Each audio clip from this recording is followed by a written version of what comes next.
Hi friends, welcome back to part 4, the final part of my used books for paper crafting and journal making restock. These are all bird themed. If you know me, you know I love making bird journals, and I got several to share with you today. The first one is summer bird feeding. If you're interested in purchasing any of these, you can find them in the used books section of my website.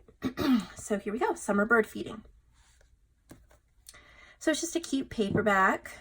I like the cream colored paper, but my favorite thing about it was the black and white illustrated birds. There's a lot of them, like quite a few of the pages have, like there's a hummingbird, these gorgeous illustrations, and paired with the cream colored paper, look at these, even some squirrels. I just think it's beautiful. So there's that one. And then this is cute. The Birdwatcher's Book of Lists. I believe I have a copy of this in my library, but when I found this, I was excited because all of these are lists for watching birds, and some people, whoever had this book before, annotated when she found some of them. There's like an 1983, so when they saw different ones. But this was my favorite part, the illustrations on some of the lists. Aren't they lovely? So some of them are just words, and then some of them have illustrations. And I love spiral because I love when you rip the page out, you get that rough edge. They're so much fun to tuck into pockets and things like that in journals that add texture but not bulk. So this is a sweet little book. I also have this in my collection, and I found another copy of the National Geographic Birders Journal. What I like about this is kind of a combination of the previous two books I just showed you. There's a lot of these black and white illustrations that are gorgeous, but you also have the lists. And someone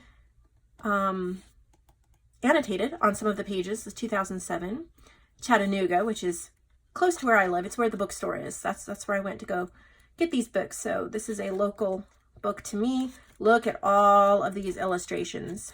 And I think the annotations are so wonderful because you can add them as well. It's just kind of a bit of history. Very, very nice. I'm just enjoying looking at it, but I need to keep moving. I was really surprised and excited to find this book, Birds of the Caribbean, because it's unique. The illustrations are unique. Stay in frame here. But look at that. They're like watercolor or painted. There's eggs.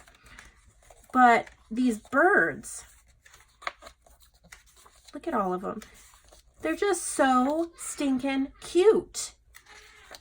It is not what I normally see for a bird book.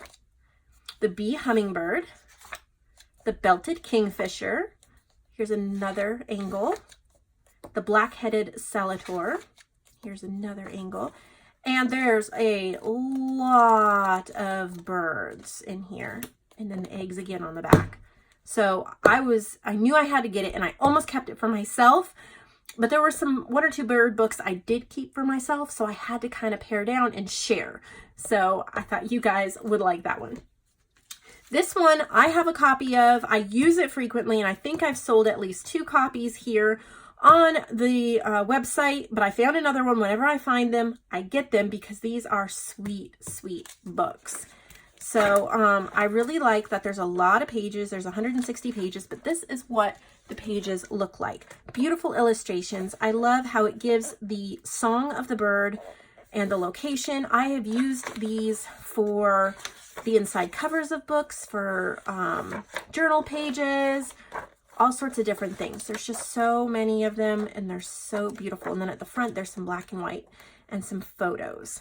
But yeah, this is just a great seller. Wonderful for journals. Love that one. And then look at the cover on this book. I knew I had to get it just for the cover. The inside is okay, but I knew somebody would want to make a journal out of this. It's called The Life of Birds. It is a pretty big, it's probably about a 6x9 cover. It's more like 7x10. And then, isn't that pretty? So it's a 62, a 1962. So the pages, there's a lot of just filler pages that you can use, but there's some photographs, there's some illustrations. I think I actually might have had this book. I don't know if I had this cover or not, but inside looks really familiar. So there's just a whole bunch of bird information and stuff on the inside, but you can remove this text block by cutting here and here with a sharp pair of scissors or a razor, pulling out the text block and then redoing the book. Or you turn it into an altered book, remove some pages, glue some pages together, and it would make an incredible altered book as well. I knew somebody would want that for this incredible cover. And last but not least, I have 2 copies of this. I've sold this on here before, but this cover, wouldn't it be perfect for Christmas coming up? But it's a cardinal, doesn't have to be Christmas. Song and Garden Birds of North America from the National Geographic Society. Look at the end pages. Oh my word. Love this. So it just has a lot of photos, vintage photos. Look at the hummingbirds. I mean, beauty. And then there's, look at these illustrations. It's a mixture. So much usable. If you want to fussy cut out birds, you can. Yep. So I have 2 of these available. And maybe you'd want to buy both of them and then you could make Christmas gifts for somebody. I think that might be really neat as well. So that completes the used books I have to share. I actually have 2 that are fall themed that will be shown in my fall restock. I wanted to save those, but the rest of everything is already listed in the shop. And enjoy. Thank you so much for watching. I'll see all of you in the next video, and it might be a couple days because I just did 3 videos in one day. So I'll pat myself on the back and go get a big drink of water and put my feet up, I think.